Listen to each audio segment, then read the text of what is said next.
Welcome back. Let's take you now to Los Angeles, where Fox News got an exclusive behind-the-scenes look embedding with the FBI in the FBI takedown and raid of a dangerous transnational gang in Los Angeles.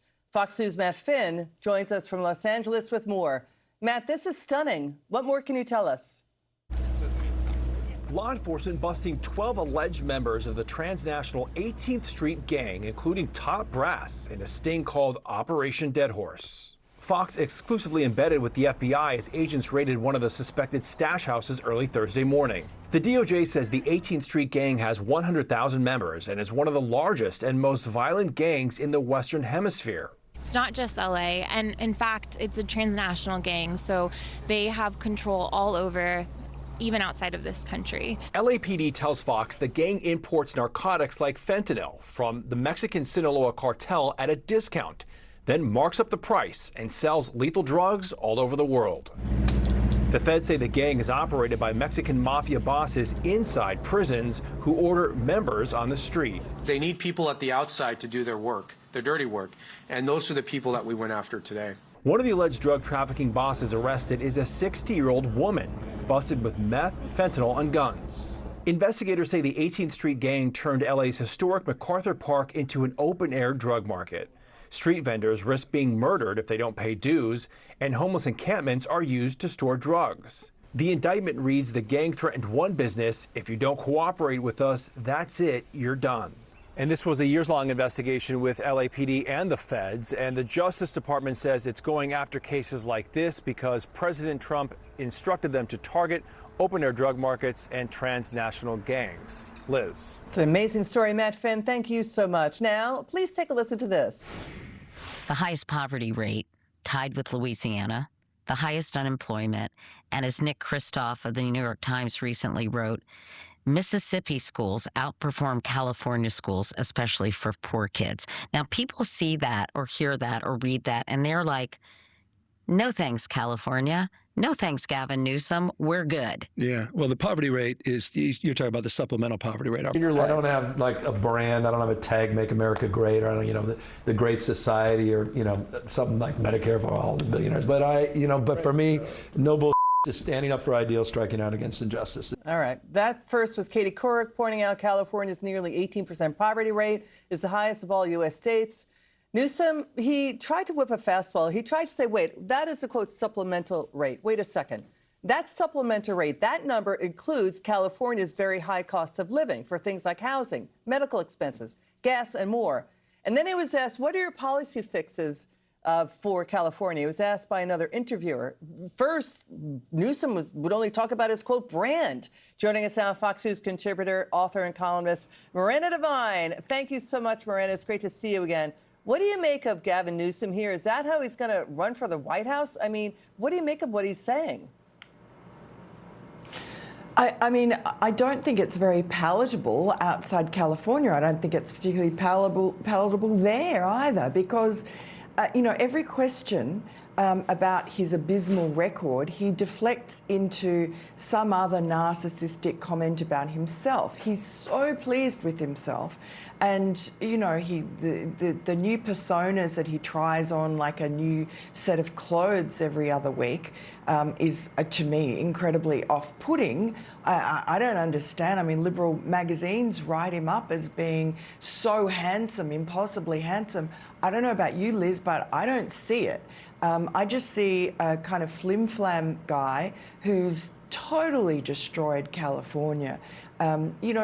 Illegal migrants, he says, when he says Medicaid for all or Medicare for all, the average person would hear that and think, oh, you're talking about Americans. No, he's talking about anybody who comes here from anywhere in the world, free health care.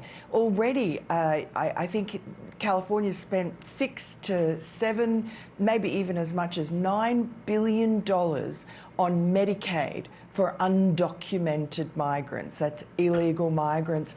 And when that's brought up to Gavin Newsom, he just laughs and he says, oh, well, that's the moral decision that we made.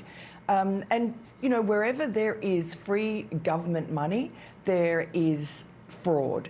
the spigot of taxpayer cash comes out, and underneath it, holding open the bag, is fraudsters. They take the most of it. How can and he California, say? They've already had like something like $50 billion in jobless benefits fraud in the pandemic.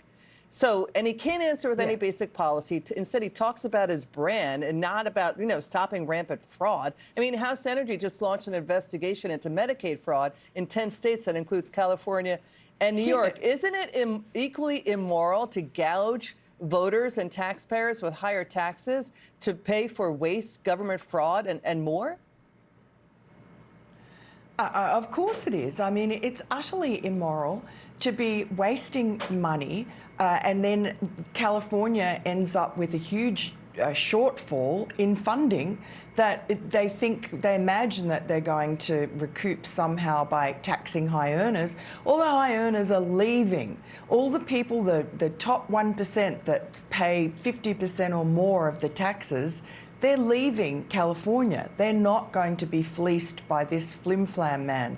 So all you're going to be left with is fraudsters and indigent people. Yeah, and an exploding budget debt. State. Yeah, and it's bankrupt, exploding budget deficit. I think it's nearly 18 billion to 20 billion in debt, deficit rather. Miranda Devine, thank you so much. It's great to see you again. Come back soon. Now Thanks, take a Liz. listen to this. Can I just say one more quick thing here? Iran may or may not be a bad actor, but they are a bad actor. In using they are a bad actor. But it's not they may or may not be a bad actor. They are a bad actor. You want and I to do take think out it's North important. Korea as well? I think it's important. Do we think North Korea is a good actor, or do we think they're a bad actor? A stunning comment. Iran may not be a bad actor. Frequent guest and radio host Jason Rance was dumbfounded. That happened on CNN. A foreign policy magazine editor said Iran may not be a bad actor. What is he talking about? Congress, all U.S. State Departments since 1984, European nation warned it is a terror police state that has been randomly and indiscriminately murdering and killing women, children, and senior citizens. We're going to have radio host Jason Brantz. He's going to come on the show to break down the crazy exchange. But first, this. 18-wheeler going the wrong way down southbound 61.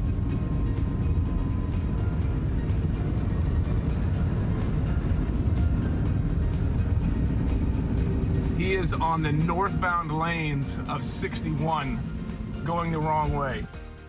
Remember that? An immigrant truck driver barreling down the wrong way on a Missouri highway, almost doing head-on collisions. Minnesota gave him his trucking license. Coming up, new breaking details and how increasingly dangerous U.S. highways have become from illegal alien truckers who can't speak English or read traffic signs. NYPD veteran Paul Morrow is going to take on the sound. Stick with us. Much more show to come. I think what you've outlined is when a CDL is issued in one state, that driver is allowed to operate across all 50 states. When even one unqualified driver is handed a commercial driver's license, the danger does not stop at a state line. It puts every highway and every family on the road at risk. These senseless deaths must stop.